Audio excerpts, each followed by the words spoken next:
I used to think the worst part about owning a pool was the maintenance, the filters, the leaves, the endless chlorine bills. But no, the real nightmare was my neighbor Karen and her little army of freeloading friends. They acted like my backyard was the community water park. Day or night, they'd sneak in, splashing around like teenagers, sipping cheap wine, blasting music, leaving behind beer bottles and soggy chips. I warned them. Politely at first. Then, firmly. But Karen just smirked and said, "Oh, don't be so selfish, it's just water. Selfish lady, it's my water, my pool, and my property." And, let's just say, when push came to shove, I figured out a way to make them regret every single unauthorized dip. Because the next time they jumped in, something happened that Karen will never forget, and neither will her hair. Before I dive into the full story, drop a comment below with your location and local time. I want to see just how far HOA drama spreads around the world. Owning a home with a backyard pool was supposed to be my little slice of paradise. After 20 years of grinding away in construction, breaking my back on job sites, I finally had the house I dreamed of: brick facade, shaded deck, a pool sparkling like a blue gem under the Texas Sunday. I'd mow my lawn, clean the gutters, skim the water, then sit back with a cold beer while my kids splashed around. It wasn't fancy. It wasn't some mansion in Beverly Hills, but it was ours, and I was proud of it. That peace didn't last long, not with Karen living next door. Karen wasn't just any neighbor. She was the neighbor. The kind everyone warns you about, but you never believe until it's too late. Early 50s, bottle blonde with roots showing a voice that carried across the cul-de-sac like a police siren. She had once sat on the HOA board, and even though she'd been booted off for conduct unbecoming their polite way of saying she was a tyrant, she still acted like she ran the neighborhood. Clipboard in hand, sunglasses perched on her nose, barking orders about trash bins and lawn heights, as though she were a five-star general. At first, I thought I could handle her. A nod here, a forced smile there. I figured if I stayed out of her way, she'd eventually lose interest. But Karen wasn't the kind of woman who lost interest. She was the kind who doubled down. It started small. I'd notice footprints near the pool when I got home from work, wet towels that didn't belong to us, a faint whiff of cheap perfume lingering in the air. Then I caught sight of her once through the blinds, Karen in a gaudy pink swimsuit, sipping from a wine tumbler as if she were queen of the suburbs. The first time I confronted her, I tried to be neighborly. "Hey Karen, the pool's private. I'd appreciate it if you asked first." She tilted her head back and laughed. "Oh, don't be ridiculous. We're neighbors. Neighbors share. Not pools," I shot back. "Not mine, anyway." But she just waved me off, like I was an annoying waiter who'd brought the wrong order. After that, it escalated. She started bringing friends. 3 or 4 middle-aged women, plus the occasional husband or boyfriend, would waltz into my backyard like they owned the place. They'd crank up a Bluetooth speaker, blasting Bon Jovi and 90 Seconds country popping corks like it was spring break in Daytona. Once I came home to find a floaty shaped like a giant flamingo still bobbing in the water, half-deflated lipstick smudged across its plastic neck. It wasn't just annoying, it was insulting. This was my property. I paid for the chemicals, I scrubbed the algae, I balanced the damn pH levels. But when I pushed back, Karen doubled down with that smug smirk. "You're being selfish," she'd sneer. "Pools are meant to be enjoyed. What kind of neighbor locks everyone out? Selfish." That word burned me up more than anything. Selfish when I'd worked double shifts just to afford this house. Selfish when I'd built that deck with my own 2 hands. Meanwhile, she hadn't lifted a finger except to steal my peace and leave her trash behind. What really sent me over the edge was the Facebook post. One night, scrolling through my phone, I saw a picture Karen had uploaded. There she was, right in my pool, her arms thrown up in victory like she'd just conquered the world. The caption read, "Best free amenity in the neighborhood number, HOA privilege number, sharing is caring." That did it. That was the match that lit the fuse. I started documenting everything: photos of footprints, videos of Karen slipping through the side gate, screenshots of her smug Facebook posts. I considered filing a complaint with the HOA, but let's be real, those meetings are a circus, and Karen thrived in a circus. She'd turn it into a debate about community spirit and somehow make me the villain. So instead, I sat in my lawn chair one evening, staring at the pool, sipping my beer and thinking. That's when I noticed the bottle of industrial-strength bleach sitting in the corner of the shed. I usually kept it for scrubbing stubborn stains off the patio. The label practically screamed, "Caution may cause irritation," and suddenly, like a bolt of lightning, the idea hit me. I didn't need to scream at Karen. I didn't need to call the HOA. I didn't even need to involve the cops. All I had to do was let her enjoy the pool. On my terms. Because if Karen and her little entourage wanted to keep sneaking in, then fine, they'd get a pool day they would never forget. One dip and their skin would itch like fire ants at a picnic. One rinse and their precious salon-dyed hair would frizz-tangle, maybe even turn a shade lighter. Nothing permanent, nothing truly dangerous, just enough to make them think twice before treating my property like Club Med. And the best part, I wouldn't have to lift a finger after the setup. They'd do it to themselves. That night, I lay in bed, wide awake, grinning at the ceiling. My wife rolled over groggy. "What's so funny?" "Nothing," I whispered. "Just planning a little neighborhood hospitality." I swear I hadn't felt that alive in months. The next morning, I got up early, walked out to the shed, and stared at that bleach bottle like it was Excalibur itself. My plan was simple but effective. And if everything went the way I imagined, by the end of the week, Karen and her friends would be scratching, shrieking, and swearing off my pool forever. They wanted free spa days. Oh, I'd give them one. Just not the kind they were expecting. You'd think after a few warnings and maybe the dirty looks from me mowing the lawn while they giggled in my pool, Karen and her little posse would have gotten the message. But no, Karen wasn't the type who took hints. She was the type who'd walk through a "do not enter" sign just to prove she could. The thing about Karen was she didn't just break rules, she performed while breaking them. Every invasion into my backyard became a stage play with her as the star. The louder, the messier, the more defiant, the better. One Saturday afternoon, I pulled into the driveway after running errands. I could hear the thump of bass before I even got out of my truck. The kind of bass that rattles your ribs, cheap speakers on full blast. I walked around the side yard and stopped dead in my tracks. There were 6 of them this time: Karen, 2 of her girlfriends, a couple of men I didn't recognize, and some guy with a beer belly who looked like he hadn't seen a shirt since 1998. They were lounging on my deck chairs, splashing in my pool, popping open cans of White Claw like it was a poolside bar. Karen spotted me and raised her glass. "Oh, look who's home. Don't worry, we're just keeping the water warm for you." I clenched my jaw. "Get out, now." She smiled sweetly, the way a cat might before swatting a bird out of the sky. "Relax, neighbor. It's community spirit. You can't keep this all to yourself." My fists tightened at my sides. Community spirit. Since when did community spirit mean free access to my backyard like it was a public rec center? The worst part was the trail they left behind. Empty chip bags fluttering across the lawn, bottle caps glinting in the grass, and once, unbelievably, someone had dropped a slice of soggy pizza in the pool itself. The chlorine filter nearly choked to death on pepperoni and melted cheese. I'd wake up the next morning, step outside with my coffee, and find the water cloudy with sunscreen oil, floating straws, and the occasional half-deflated raft. It was like a frat party had moved in while I slept. But Karen didn't stop there. Oh no. She decided to turn my pool into her personal photo booth. One evening, while scrolling Facebook, I nearly spit out my drink. There she was, striking poses in the shallow end, wearing oversized sunglasses and a floppy straw hat captioning it, "Living the good life, blessed number, HOA privilege." The comments were worse. "Oh my God, Karen, you're glowing. Where is this resort? Wow, jealous. That pool is amazing." And then the kicker, neighborhood perks baby with a winky face emoji. My blood boiled so hot, I thought I'd burn a hole through the phone. She wasn't just stealing my pool, she was bragging about it, mocking me, turning her trespassing into a badge of honor. I decided to test her. The next weekend, I deliberately left the side gate unlocked. Sure enough, by noon, I could hear the telltale sound of laughter and splashing. I peered through the blinds. There they were again, Karen floating on a neon raft, sipping wine like she was Cleopatra being carried down the Nile. Her friends kicked their feet in the water, music blaring, laughter echoing across the neighborhood. I realized something in that moment. Karen didn't think I had the guts to stop her. She thought I was too polite, too neighborly, too bound by rules to really do anything. To her, I was just the grumpy guy next door who'd stomp and shout but never actually act. And I'll admit, part of me was tempted to call the cops or file an official HOA complaint. But what good would that do? Police don't rush out for neighbors swimming in my pool emergencies. And HOA meetings were basically Karen's natural habitat. She'd twist the story, make herself the victim, maybe even try to fine me for having a pool that was too tempting. No, if I wanted her to stop, I needed to hit her where it hurt, her pride, her vanity, her image. See, Karen lived for appearances.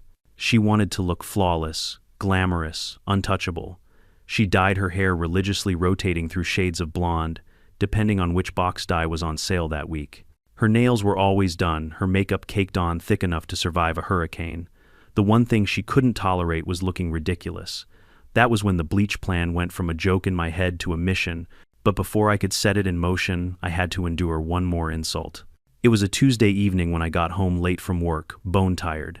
I dragged myself to the backyard hoping for a quiet swim under the stars. Instead, I walked straight into chaos. Karen and her friends had decided to throw a night swim party. String lights dangled across my fence that I never put up. Music thumped, wine glasses clinked, and someone was grilling burgers on a portable BBQ they'd dragged into my yard without permission. I froze in disbelief. They'd turned my backyard into a carnival. I stormed toward the deck, my voice booming louder than the music. "What the hell do you think you're doing?" Everyone went quiet for half a beat. Then Karen, cool as ever, raised her glass and said, "Relax, we'll clean up. You should thank us, we're keeping the place lively." That was it. That was the moment I knew no more warnings, no more begging, no more playing the reasonable neighbor. Karen wanted to keep pushing fine. I was done being the pushover. I went back inside, slammed the door, and sat down with a notepad. Step 1, chemicals. Step 2, timing. Step 3, patience. By the time I was done scribbling, I had a full-blown plan that would make any Bond villain proud. The next time Karen and her friends invaded, they wouldn't be leaving my pool with smug smiles and Instagram photos. They'd be leaving with itchy skin, frizzed-up hair, and a humiliation so sharp it would sting worse than the bleach itself. I took one last sip of my beer, leaned back in the chair, and grinned. "Game on, Karen," I muttered. Game on. They say revenge is a dish best served cold. Personally, I prefer it served in a swimming pool, chilled, chlorinated, and laced with just enough bleach to ruin your day without landing me in prison. After that night swim fiasco, I couldn't stop thinking about it. Every time I walked past the shed and saw that big jug of industrial-strength bleach, it practically winked at me. It was like fate had left me a gift. And the more I mulled it over, the more I realized this wasn't just payback, it was poetic justice. Karen and her friends wanted to treat my pool like their private spa, fine. I'd give them the spa treatment, complete with skin irritation and frizzy hair. Of course I had to be smart. The last thing I needed was a lawsuit. Karen might be shameless, but she wasn't stupid. If anything permanent happened, she'd drag me through court faster than you can say trespassing. No, what I needed was discomfort, not danger. Embarrassment, not injury. A sting to the pride and the vanity. So I did what any responsible homeowner plotting revenge would do. I researched. Late at night when my wife was asleep, I sat at the kitchen table scrolling through pool maintenance forums. I read about pH levels, chlorine shock treatments, and what happens when you accidentally overdo it. The answers were hilarious. Your hair will dry out and turn brittle. Skin irritation is guaranteed. Bathing suits may fade. Bingo. That was exactly what I needed. The next day, I took a trip to the hardware store. I grabbed a few extra jugs of bleach, tossed them in the cart like I was just another suburban dad tackling spring cleaning, and nodded to the cashier like nothing was out of the ordinary. She didn't know she was ringing up the ingredients for my little masterpiece. At home, I stashed them in the shed tucked behind the lawnmower where Karen never snooped. Then I began planning the timing. Karen had a rhythm, a pattern to her trespassing. Saturdays were her big pool party days. Tuesdays and Thursdays were smaller, just her and maybe one or two friends lounging like queens of the cul-de-sac. I figured Saturday afternoon would be the perfect stage for my little performance. But I wasn't just going to dump the bleach and walk away. Oh no. I wanted to see the results. I wanted to witness the exact moment smugness turned to panic. So I set up my security cameras, angling them just right to capture the pool, the deck, and the gate they always slip through. I even tested the audio feed just in case I got lucky enough to hear Karen shriek. All week I played it cool. I waved politely when I saw her watering her azaleas. She gave me that condescending smile, like she'd won the neighborhood battle. Let her think that. Little did she know the war was just beginning. Friday night, after the kids went to bed, I slipped out back with a jug in each hand. The moonlight shimmered off the pool, water calm and inviting. I twisted open the cap and poured a steady stream into the deep end, watching it swirl like smoke beneath the surface. A second jug followed, then a third. The smell was sharp, chemical biting at the back of my throat. I stirred the water with the pool net, spreading the special treatment evenly. By the time I was done, the water looked the same as always, crystal clear, sparkling under the floodlight. But I knew better. This was no ordinary pool anymore. This was a trap. I stood there for a moment, grinning like a mad scientist over his experiment. Then I whispered to the night, "Enjoy your spa day, Karen." The next morning, I pretended everything was normal. I mowed the front lawn, waved at a passing neighbor, even took my kids out for ice cream. Meanwhile, the cameras back home were armed and waiting. When we got back around noon, I checked the footage. Sure enough, right on schedule, the gate creaked open. In marched Karen, strutting like she owned the place, sunglasses, flashing tote bags slung over her shoulder. Behind her trailed three friends giggling like schoolgirls. They dropped their stuff on my deck chairs, stripped down to swimsuits, and dove right in. I leaned closer to the screen. This was it. Showtime. For a few glorious minutes, everything looked the same. Splashing laughter, Karen floating on a neon raft with her wine tumbler in hand. But then, just as I'd predicted, the scratching started. First one of her friends rubbed her arm, frowning. Then another started wiggling her shoulders like something was crawling on her skin. Karen herself reached up and tugged at her hair, confused. And then it happened. She let out a shriek so loud it came through my speakers like a banshee's wail. My hair, oh my God, what's happening to my hair? Her blonde dye job was betraying her strands, turning frizzy and brittle in real time.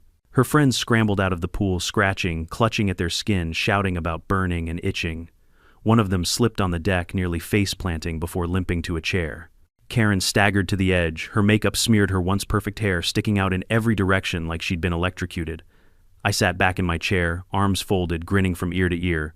The bleach had done its job. Not dangerous, not permanent, but humiliating as hell. And the best part, I had it all on video. The queen of the HOA had finally gotten a taste of her own medicine, and she was choking on it. If I had to describe the scene in one word, it would be glorious.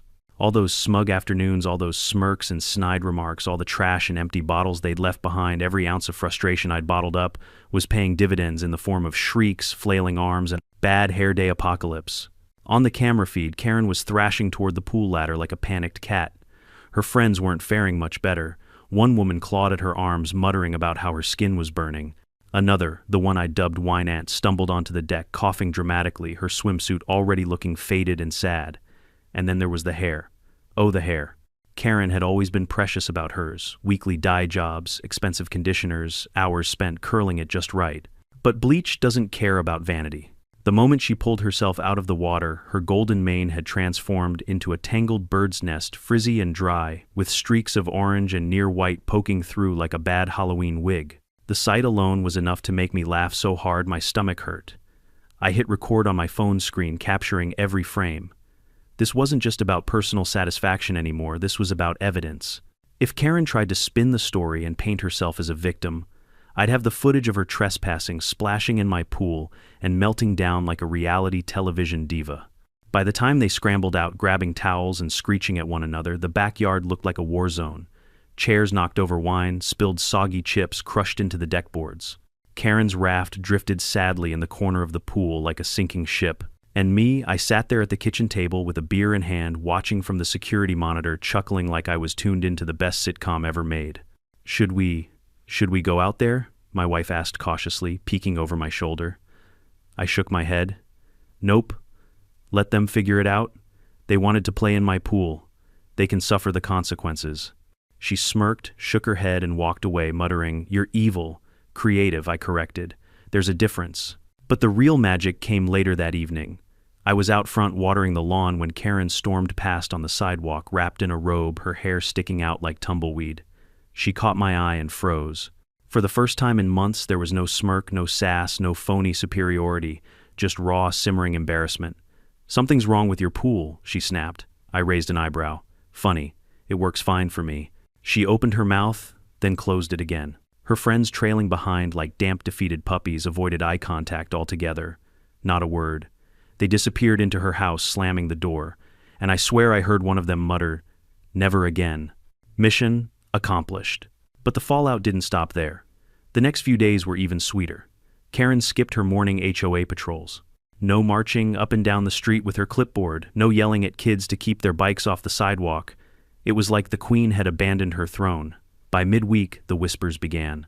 At the coffee shop, I overheard two neighbors chuckling. "Did you see Karen's hair? Looks like a hay bale got electrocuted."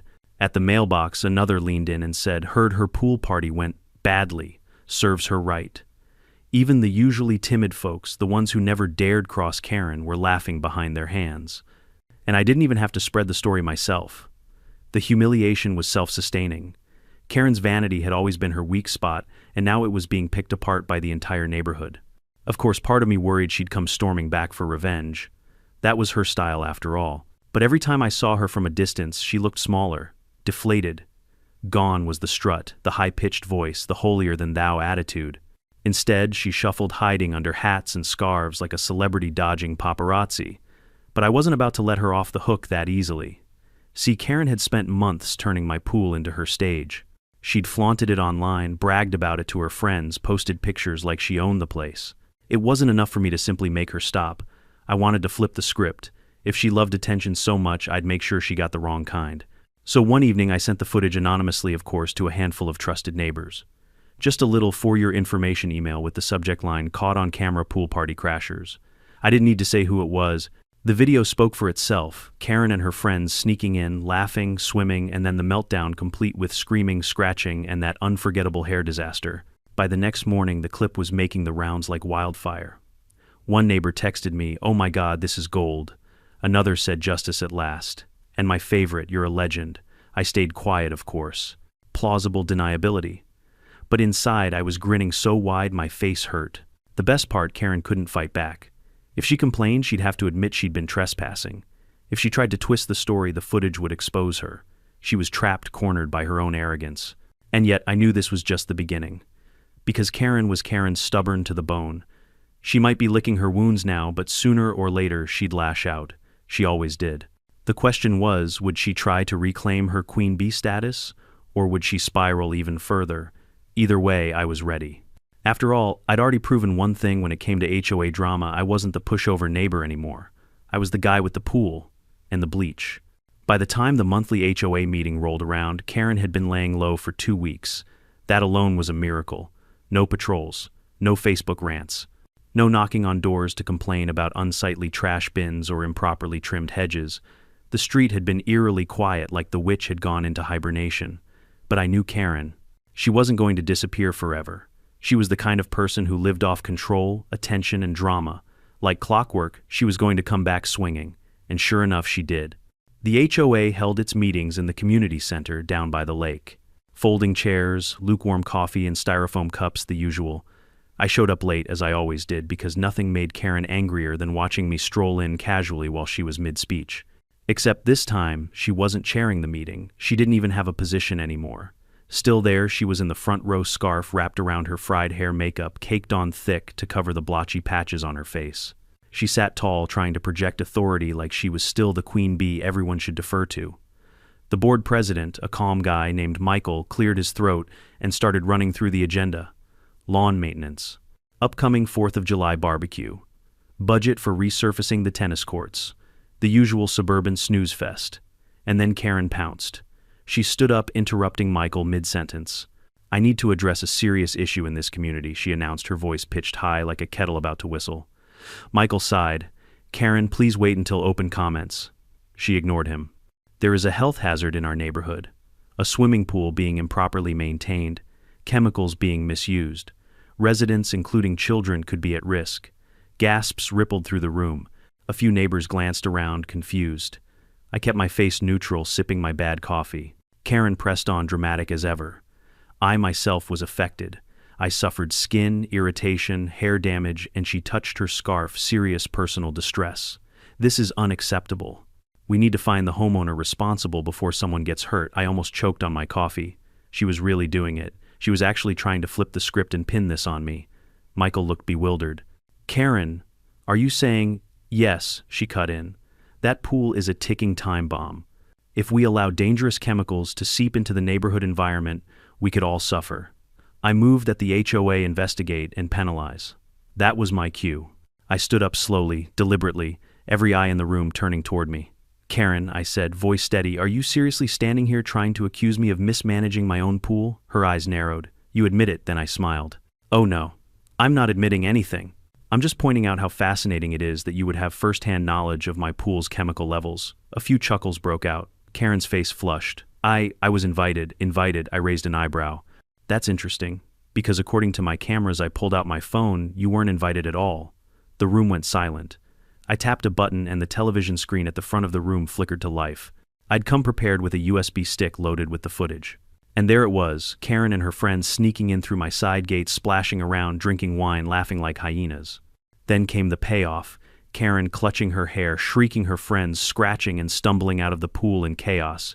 The room erupted. Some people gasped. Others burst into laughter they couldn't suppress. One neighbor, an older guy in the back, muttered, "Serves her right." Karen lunged forward. This is an invasion of privacy. You can't. Michael held up a hand. Karen, enough. This footage clearly shows trespassing on private property. You were not invited. You have no grounds to accuse anyone else of wrongdoing. Her mouth opened and closed like a fish out of water. Another neighbor piped up.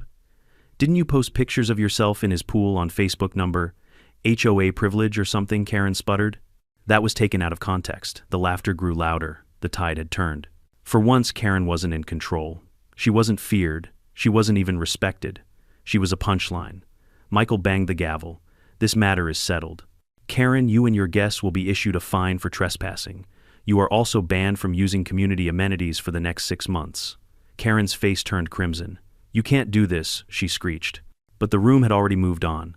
The board shifted to the next item on the agenda, while whispers and chuckles filled the air. Karen slumped in her seat, humiliated scarf slipping just enough to reveal the frizzed, brittle mess underneath. I sat back down, calm as could be, and whispered just loud enough for her to hear. How's that for community spirit? Her glare could have melted steel, but it didn't matter anymore. She'd been exposed, stripped of her power, and branded in the eyes of the neighborhood as the fraud she was.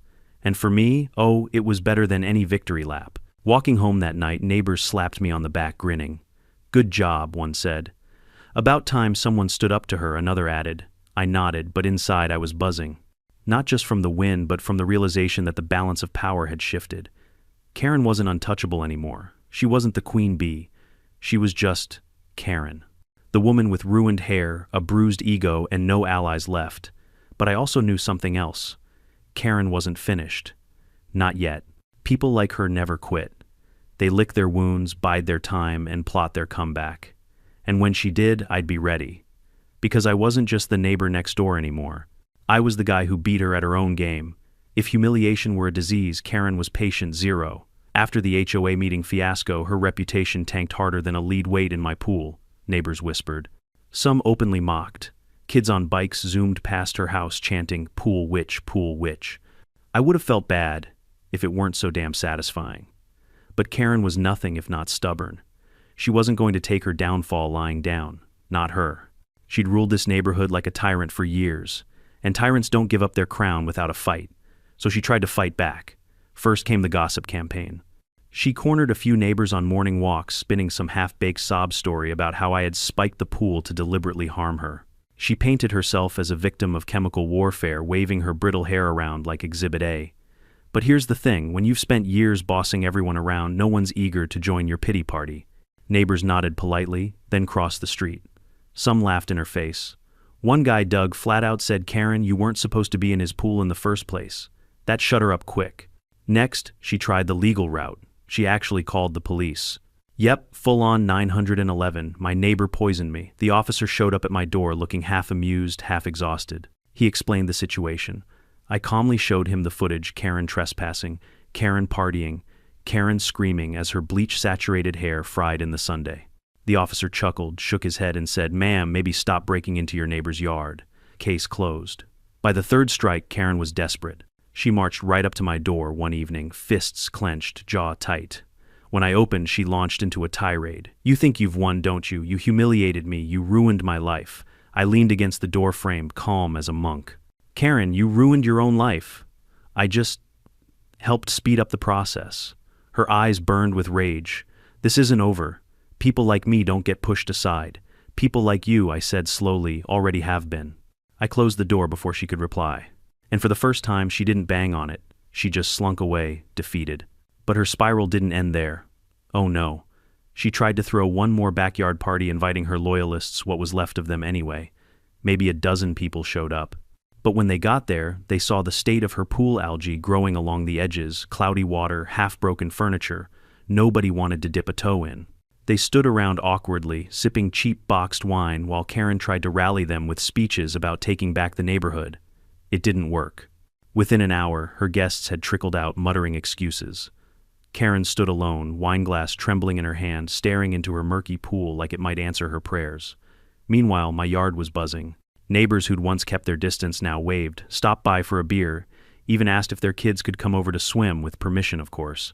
For the first time, the community wasn't divided into Karen's subjects and everyone else. It was united, and I had become the unspoken anchor. The irony wasn't lost on me. Karen had spent years using the HOA to bully people into compliance, and now stripped of her power, she was the one being shunned. The final nail in the coffin came a week later. The HOA posted an official notice on the community bulletin board, and in the monthly newsletter, residents are reminded that trespassing into private property is strictly prohibited. Recent incidents have resulted in fines and disciplinary measures. Let this be a warning: respect your neighbor's property. Everyone knew who it was about. They didn't even need to name her. Karen's shame was immortalized in black and white, delivered straight to every mailbox in the neighborhood. I caught her tearing down one of the notices by the community center, hands shaking with fury. A group of teenagers laughed as they walked past. She tried to glare them into silence, but they just kept laughing. That was the moment it hit me. Karen wasn't feared anymore. She wasn't respected. She wasn't even tolerated. She was a joke. And jokes don't run neighborhoods. That Saturday, I sat by my pool again, beer in hand, the water calm and clear. My kids splashed around my wife, read a book, and for the first time in months, I felt peace. Real peace. As the sun dipped below the horizon, I thought about everything that had happened. The bleach, the video, the HOA meeting, the downfall. And I realized something: Karen had always believed she was untouchable. She thought she could take and take and take without consequence. But in the end, she'd been undone by her own arrogance and a little creativity on my part. I didn't just protect my pool, I protected the neighborhood. I reminded everyone that bullies only have power if you let them. Karen had paid the price. And from the look of her wilted roses, her overgrown lawn, and her empty driveway, she'd keep paying it for a long time. But deep down, I knew one last storm was coming. Karen wasn't built to disappear quietly. People like her never do. And when she tried again, I'd be ready. Because this was more than a pool war. This was an HOA war. And I was finally winning. If there's one thing I've learned about people like Karen, it's this: they don't just fade away. They thrash, they claw, they scream, and they drag everyone around them down in the process. So when she went quiet after the HOA newsletter called her out, I knew it wasn't over. Silence wasn't surrender. It was plotting. Sure enough, the storm came. It started with little things. A mysterious dead patch on my front lawn where someone had clearly poured salt. A few trash bags tossed near my driveway in the middle of the night. Petty, childish stuff. The kind of thing Karen thought would send me spiraling. But the truth, I just smiled. She was flailing, losing control. The real climax came at the next HOA community event, the summer block party.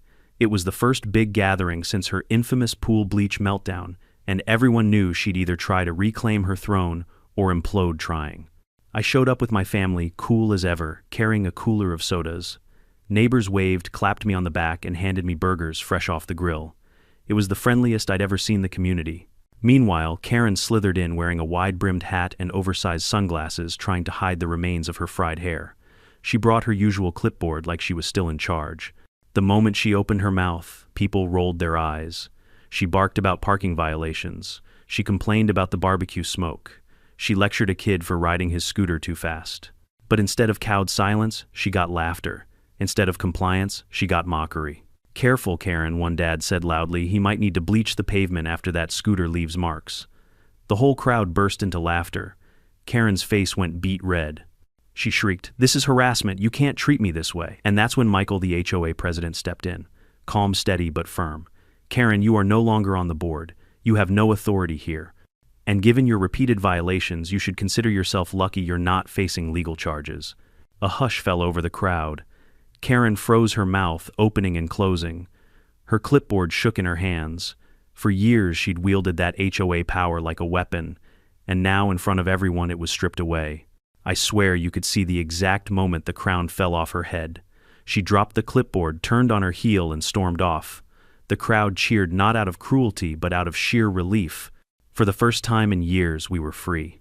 That night, sitting by my pool again, I realized Karen had finally paid the price.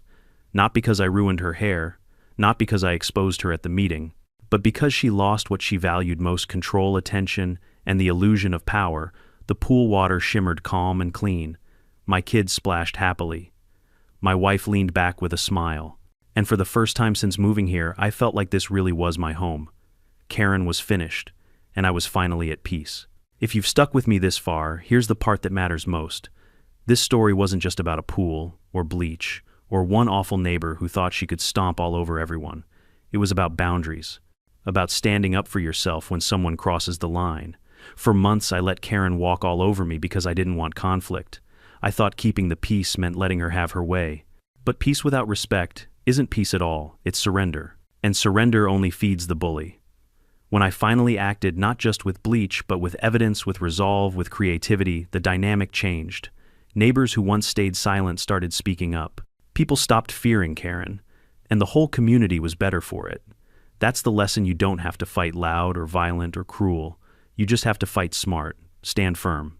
Use the tools you have, whether it's a camera, a rule book, or yes, even a jug of bleach. So if you're dealing with your own Karen, remember this: you're not powerless. Set your boundaries. Protect what's yours. And don't be afraid to make them pay the price when they cross the line. Now I want to hear from you.